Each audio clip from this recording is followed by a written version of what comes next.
Então, hoje nós vamos falar sobre a suficiência da graça.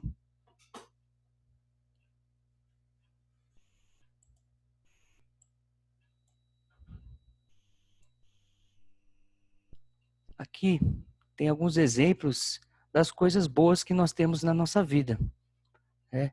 A família, nós temos, Deus nos dá também a saúde, ainda mais nesses dias que tantas pessoas doentes, né? A gente valoriza mais aqui, né? Um pouco de estarmos bem de saúde, o trabalho, tanto como sustento, como realização de vida, de nós termos alguma função que possa ajudar outra pessoa. Nós temos aqui também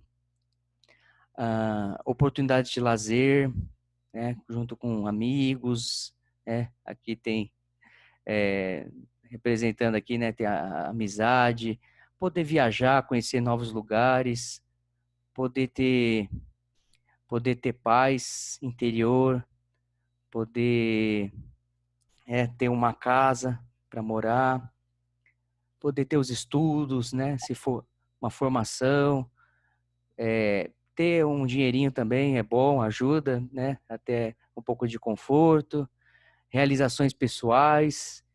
Então, nós aqui temos o exemplo, né? Liberdade, tantas coisas boas que a vida nos proporciona, né? Então, aqui nós temos aqui alguns exemplos de, não sei se alguém lembrar de mais algum, né? Coisas que nós temos que são alegrias que a vida nos proporciona, né? Esses momentos com as pessoas queridas, né? E situações tão prazerosas.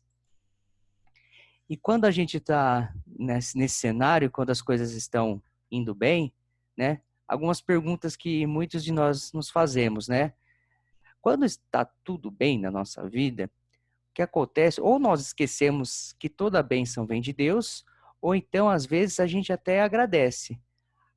Às vezes a gente esquece que toda a bênção vem de Deus, porque muitos momentos nós achamos que foi pelo nosso trabalho, pelos nossos méritos. Ah, eu tenho uma casa porque eu trabalhei muito, eu consegui esse diploma, agora eu tenho esse carro, eu tenho tantas coisas, por quê? Porque eu consegui, porque eu me esforcei, né? Tem gente que tem esse sentimento, né? E, e às vezes a gente até agradece, falar que bom, né, que a gente tem saúde, tem nossa casa, nossa família. Só que, né, às vezes a gente até lembra de agradecer. Mas e quando, né, as coisas não vão tão bem?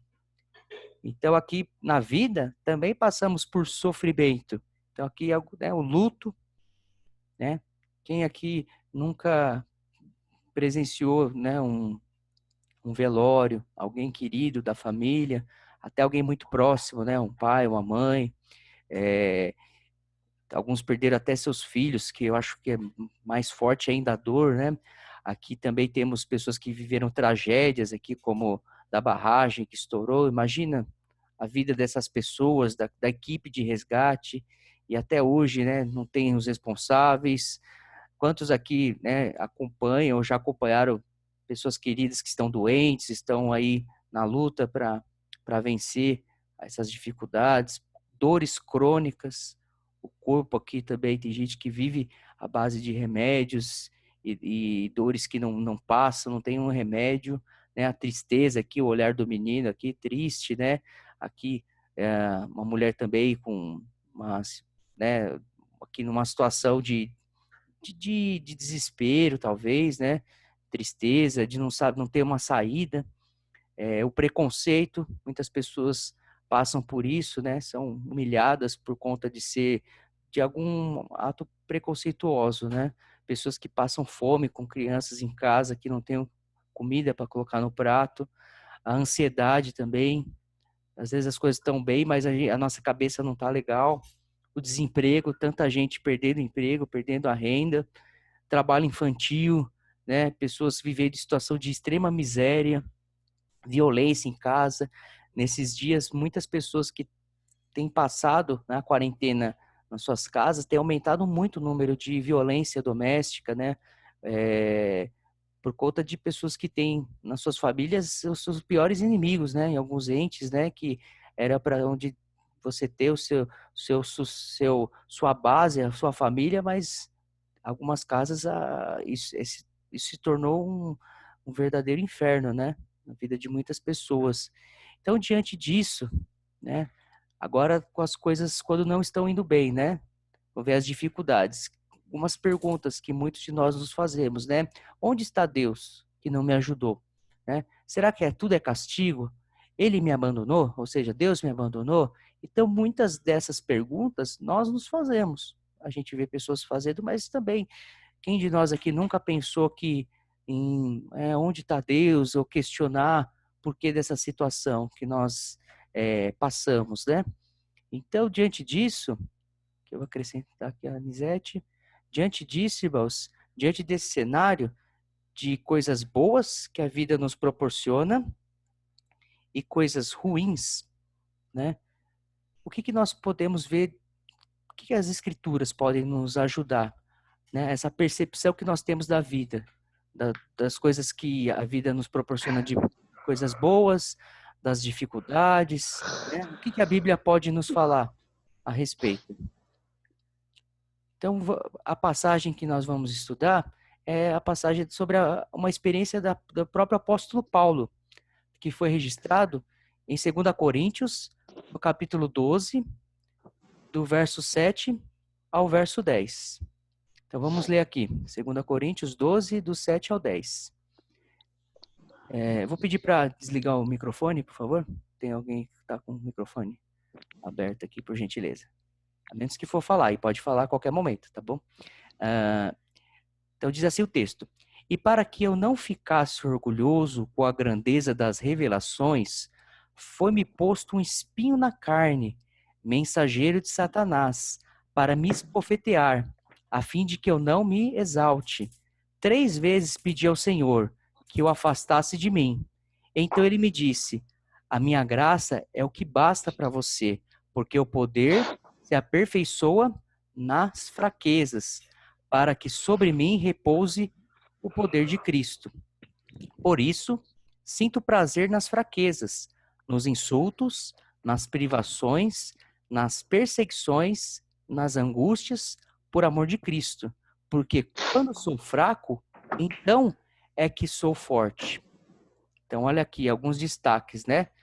Não ficasse orgulhoso, o espinho da carne, Satanás, para que Paulo não se exaltasse, né? Então vamos entender um pouquinho melhor esse texto aqui. Primeira coisa é que ele fala a respeito que a graça, ela não nos isenta do sofrimento, né? Então, a gente pode ver aqui, ó, ligar aqui o som. A graça, ela não nos isenta do sofrimento. No mundo vocês passam por aflições, mas tenham coragem, eu venci o mundo. Em João 16:33, o próprio Jesus já tinha falado para nós que nós íamos passar por aflições, mas que nós tivéssemos coragem porque Jesus Cristo venceu. Então, as aflições que nós passamos, né, muitas delas é por conta do pecado. O pecado, porque o salário do pecado é a morte. Então, o luto, por exemplo, a doença, a violência, todo aquele quadro que nós vimos de coisas ruins, de sofrimentos, eles são consequências do pecado. Não necessariamente do nosso próprio pecado, mas o pecado que trouxe todas as consequências para a natureza, para o mundo. Então, todos os impactos vêm por causa do pecado, porque antes do pecado, antes da queda, não havia morte, não havia essas dificuldades que nós temos hoje. E muitos dos pecados são pecados nossos mesmos, que nós cometemos, tomamos decisões erradas na vida, né? Acabamos nos exaltando, enfim, tantas coisas que acontecem dessas aflições são por conta do pecado, tanto os nossos quanto a consequência geral do pecado e o pecado de outras pessoas também. Então, o mundo se tornou contaminado por conta do pecado. Isso traz aflições para todos nós, né? E para o crente, em especial, existe o que? A perseguição e a provação, porque o mundo nos odeia. Aquele que vai buscar ser fiel a Deus vai ser perseguido. A própria Escritura já nos fala a respeito disso. Então, nós devemos ter consciência de que o mundo nos odeia e de que nós seremos perseguidos. Alguns irmãos são mais perseguidos ainda por conta de estarem em lugares onde o evangelho é proibido, né? A gente aqui no Brasil não tem esse tipo de perseguição, mas você pode ser perseguido, além das brincadeiras e do preconceito também, por conta dos maus exemplos dos evangélicos, nós também acabamos sendo alvo disso. E não só por ser evangélico, mas por viver o evangelho, nós tomamos decisões que buscam agradar a Deus. E nisso nós podemos até perder o emprego, perder oportunidades, porque nós temos que nos posicionar em situações que nós estamos entre fazer algo que desagrada a Deus para contar com benefícios, ou então a aprovação do mundo, nós acabamos indo contra a maré. E aí nós então sofremos provações, sofremos muitas lutas, né? Então, a graça, a primeira lição é que a graça ela não nos isenta do sofrimento, porque nós estamos estudando sobre a suficiência da graça. A graça é suficiente, mas ela não nos isenta do sofrimento, conforme a própria palavra de Deus nos fala. O item 2, né, como a graça ela é suficiente, já que nós não a graça não nos isenta do sofrimento, mas a graça ela é suficiente para que possamos passar pelo sofrimento. Então aqui, no texto que nós lemos, o apóstolo Paulo, né, quando ele escreve a segunda carta para os Coríntios, é uma igreja que ele teve muita dificuldade, por conta de alguns falarem que ele não era uma pessoa apta para o apostolado, e começaram a questionar, questionar sobre a autoridade que ele tinha como apóstolo. Mas aqui nós vemos que ele teve aí por conta dele escrever essa carta, defendendo o evangelho, defendendo o seu chamado para o apostolado, ele acabou contando um relato da sua vida, de um momento sobrenatural que ele teve com Jesus. Além de Damasco, quando Jesus o chama e ele se converte no caminho de Damasco, está registrado no livro de Atos, também nós vemos que o apóstolo Paulo, em 2 Coríntios, capítulo 12, fala que ele diz, eu conheci um homem, não sei se no corpo, não sei se fora do corpo, que subiu ao terceiro céu. Então essa passagem, ele está falando dele próprio. Então o terceiro céu aqui, para a visão dos hebreus, é justamente o quê? É onde Deus está. Então ele foi arrebatado ao terceiro céu. Então seria a ideia de onde Deus está presente. Então, há 14 anos do registro que ele fez da carta aos Coríntios, ele conta essa experiência, que há 14 anos atrás, ele teve um encontro sobrenatural com Cristo e viu e ouviu coisas que é impossível que um homem possa falar, de tão santo. Então, essa experiência sobrenatural que ele teve com Jesus, ele contou justamente para mostrar também as suas características como um apóstolo de Cristo, não por homens, porque ele foi comissionado para levar o evangelho. E por conta disso, existiam falsos profetas que também se auto-intitulavam apóstolos e estavam ensinando outro evangelho. Então o apóstolo Paulo, por amor às igrejas que ele evangelizou, que ele pastoreava, ele fazia o quê? Ele escrevia cartas para orientar as igrejas para tomar cuidado contra os falsos mestres. Só que a igreja de Corinto, ela não era uma igreja que apoiava muito o apóstolo Paulo, muito pelo contrário. Ele demonstrou muito amor, mas isso não foi retribuído. Mas, de fato, ele relata essa experiência, e aí, que é um texto antes do que nós lemos, para dizer que o quão aquilo, vamos dizer assim, ele foi obrigado a colocar essa experiência, né, para mostrar o quanto ele tinha um chamado especial e para reforçar o seu apostolado, que muitos estavam duvidando, né? E por conta disso que vem o texto que nós lemos. E aí a gente vai falar um pouquinho mais no detalhe do texto que nós lemos, né? Que sobre o espinho da carne. Então, quando o apóstolo Paulo fala que ele teve esse espinho da carne, o espinho aqui não é como se fosse uma lasquinha, né? No grego, a palavra é como se fosse um pedaço grande de madeira, né?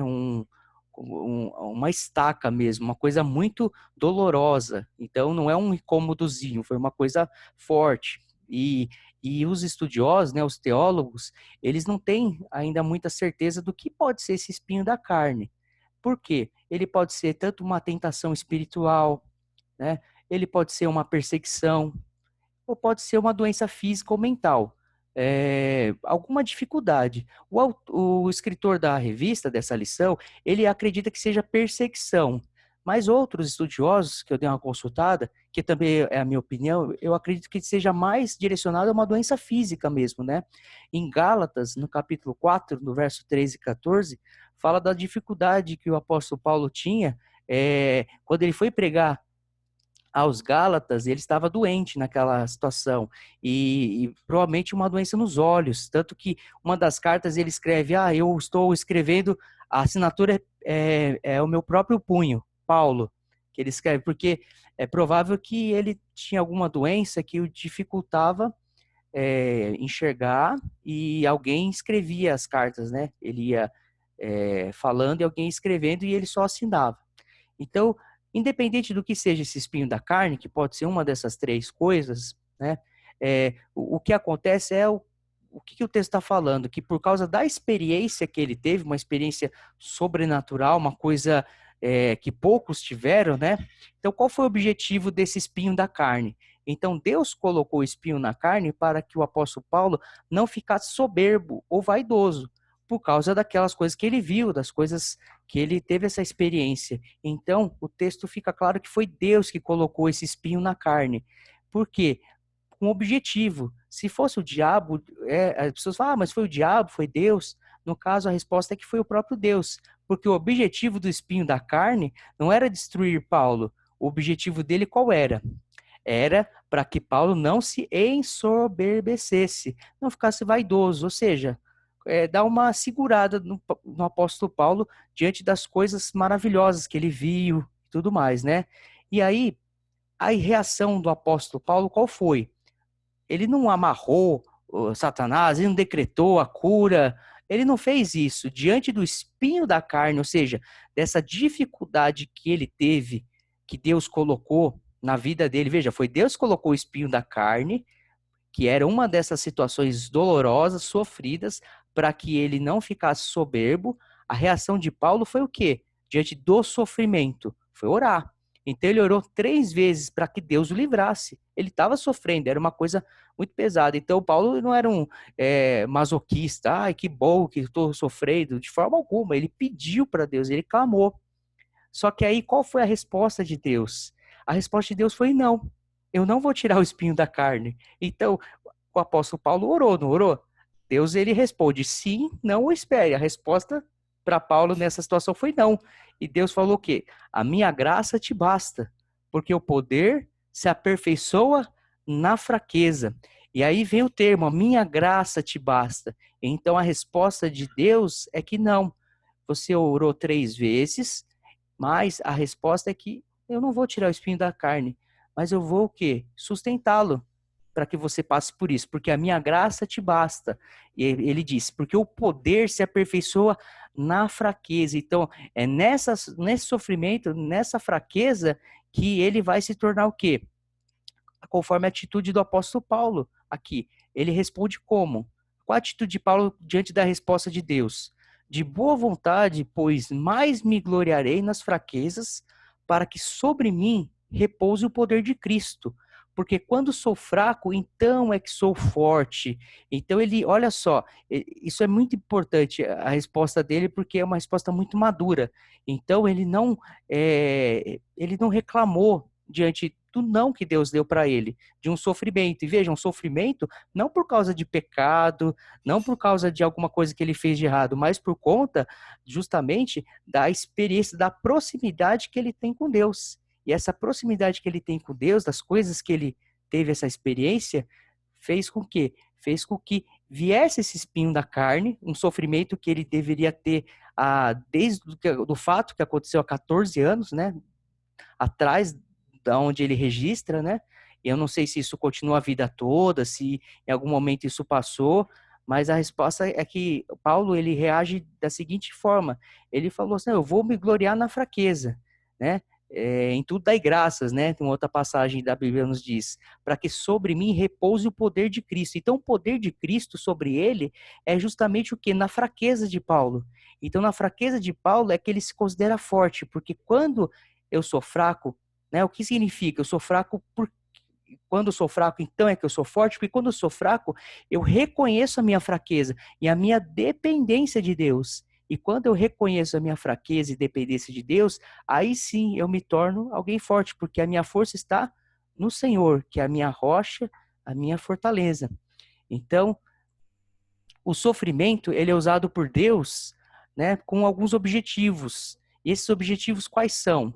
Aperfeiçoar nossa fé, tornarmos humildes, evitar o materialismo, desejarmos os céus, valorizar as bênçãos de Deus e entender o sofrimento do outro. Então, o sofrimento que nós passamos, que a graça não nos isenta de sofrermos, ele tem um objetivo para Deus, para o nosso aperfeiçoamento, né, para que a nossa fé seja fortalecida, que quando nós somos fracos, aí que nós somos fortes, porque aí nós nos apegamos totalmente a Deus, porque nós reconhecemos que não temos capacidade, né? Isso nos torna humildes.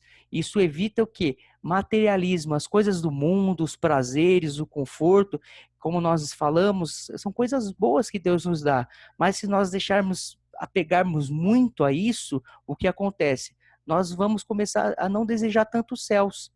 Lá naquela parte de Josué e Caleb, quando eles vão entrar na Terra Prometida e as pessoas ficam com medo por causa dos gigantes e tudo mais, é uma parte que eles começam a não ter tanto interesse na Terra Prometida, porque eles já se estabeleceram, as coisas estão indo bem, né? Para que ir lá lutar?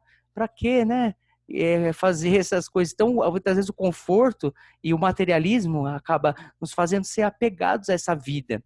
E aí nós não desejamos tanto os céus, o reino de Deus, estar com Cristo, né? Então, isso acaba sendo um perigo. E o sofrimento muitas vezes vem para nos ajudar a colocarmos as coisas no devido lugar, né? E aí nós nos tornamos o quê?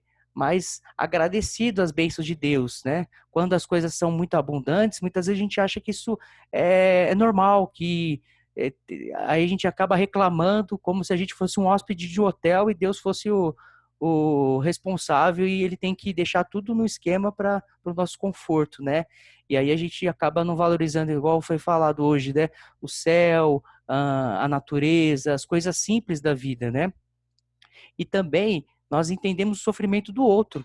Acaba que quando nós sofremos, alguém que passa por alguma dificuldade, a gente já passou por aquilo, a gente tem experiência para poder falar e falar assim, olha, eu conheço, eu sei o que, que é estar doente, eu sei o que é ter um familiar, eu sei o que é viver, né, numa situação difícil, né? Então, por conta disso, né, nós podemos entender o sofrimento do outro. Nós ganhamos experiência e podemos assim, então, igual Jesus, né, se fez homem, e ele é o nosso sumo sacerdote, ele intercede por nós porque ele sabe qual é o sofrimento do ser humano. Ele se fez homem, então ele conhece na prática, né? Então, o sofrimento ele é usado por Deus para todos esses objetivos, né? E a conclusão aqui também, o nosso tempo já está curtinho, né? O espinho, ele é indefinido. Então, assim, a gente, como falamos, a gente não sabe se era uma doença, era uma perseguição, né? O importante é que era um sofrimento. Mas, por ser indefinido, acaba nos ajudando o quê? Porque a gente pode aplicar para nossas vidas. Qual é o espinho da carne de cada um de nós, né? A gente não precisa ir para o terceiro céu para se tornar soberbo, né? Por menos do que isso, a gente já se torna arrogantes. Então, qual é o espinho que Deus colocou na sua vida para te deixar humilde, para nos deixarmos mais humildes, né? É a solidão, é a doença. Então, isso pode ser aplicado para nossas vidas, né? O diabo, ele costuma lançar os ataques, né? Geralmente dizendo que, ué, Deus disse que te ama, por que você está sofrendo, né? Que liga muito com a teologia da prosperidade. Porque, veja, o que é pregado é que ser crente significa que você não vai sofrer, você decreta cura, sabe? E coisas do tipo, e, né, porque o Filho de Deus não pode sofrer. Ou então, que questionaram Jó, você está sofrendo porque você pecou. Mas não, foi para a glória de Deus, tinha um objetivo, né? Como nós vimos, o objetivo que Deus coloca e sofrimento na nossa vida, né? São muitos, né? E a teologia da prosperidade, ela vai contra o ensino bíblico, porque ela diz que o sofrimento, ele não deve fazer parte da vida do cristão. E muito pelo contrário, né? O sofrimento existe por causa do pecado, por causa do nosso pecado, o pecado do mundo. Então, vamos sofrer. No mundo tereis aflições, né? Jesus já disse, mas tem de bom ânimo, né? Porque eu venci o mundo. E muitas vezes, aqui ó, Deus muitas vezes não nos livra do sofrimento, mas Ele sempre estará conosco, nos fortalecendo para enfrentar as dificuldades. Então, Ele pode não nos livrar, mas Ele vai estar sempre conosco, sempre nos fortalecendo para passarmos por aquela situação. E a aplicação que nós podemos fazer é que a tua graça me basta, né? Como a resposta que Deus deu para a oração de Paulo. Porque Deus está mais preocupado em formar o nosso caráter do que com o nosso bem-estar. Ele está formando Cristo em nós. Então, se o nosso bem-estar de alguma forma nos afastar de Deus, então o sofrimento ele vai ser necessário muitas vezes para o quê? Para nos moldar Cristo em nós, porque a tua graça é melhor do que a vida, diz o salmista, né? Então, quando nós reconhecemos que a suficiência da graça é reconhecer que a graça de Deus, que a salvação que nós temos em Cristo Jesus é mais do que a vida. Jesus falou, aquele que procurar guardar a sua vida vai perder, mas aquele que entregar a vida por Cristo, esse sim vai ganhar a vida eterna. Então, nenhum de nós gostamos de sofrer, nós podemos sim orar, pedir para Deus, clamar por socorro, porque é isso que a Bíblia nos fala, depositar diante dele as nossas ansiedades, reconhecer que Deus é bom, reconhecer que Deus é poderoso, mas entender biblicamente que o sofrimento faz parte, sim, da nossa vida, mesmo cristãos, né? Ainda mais sendo cristãos, muito mais ainda por conta da perseguição do mundo em buscarmos viver a palavra de Deus, né? E o pecado ele traz o sofrimento, mas é por isso que pessoas que passam por dificuldades, muitas vezes têm uma sensibilidade maior para Deus, no sentido de almejar o novo céus e nova terra, porque não vê nesse mundo não cria raiz nesse mundo, né?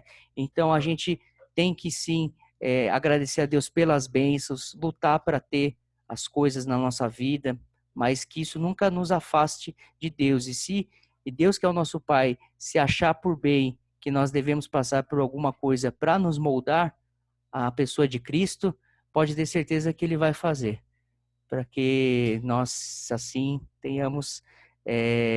sejamos filhos obedientes, né? E sejamos cada dia semelhantes a Cristo, que, né, abriu mão de tanta coisa por amor de nós, né? Irmãos, eu finalizo por aqui. Gostaria de saber se alguém tem alguma coisa para comentar, ou uma dúvida, alguma consideração. Nós temos 5